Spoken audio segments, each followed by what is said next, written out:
So, Doug, I'm a storyteller. I've been a storyteller for a long time, as have you. Yeah. But, sometimes there's ones that kind of stand out. Mm. And you decided to, a while back, start a business called Your Legacy Story. Okay. Because Yeah, everybody's got a story. that's right. Do you remember, just out of curiosity, the first story that you did way back when?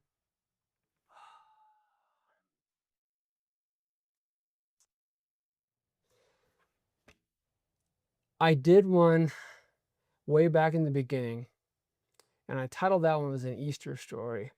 And that story was where this girl, she was about 28 years old at the time. No, she was 18. She was 18.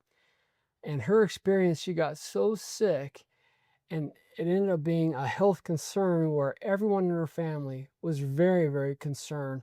A lot of faith and prayers to help her through this whole process. And she had some experiences that she was willing to tell her story to her family that were very deep and involved, very spiritual, very close to Jesus Christ. And they shared that with me because her health was such that she'd go for a month and not even know she was asleep that month. She was so being not anesthetized, but just sedated to get through this because the pain was so much. And her mother would talk about these stories. And this came out to be such an emotional experience.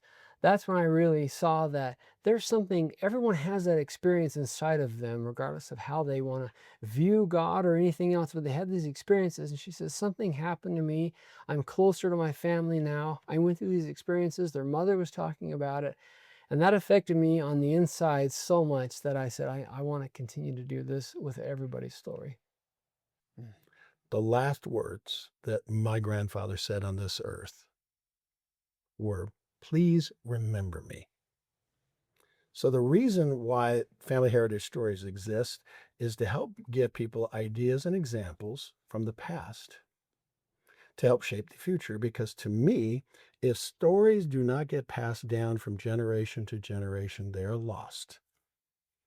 And those people are forgotten. They are. And I've made a promise. Okay. So I love it. why? What's your why? I appreciate what you just said, and I agree with you on that. People, within 3 generations, they're forgotten. If there's not something that keeps a record of them, they're forgotten.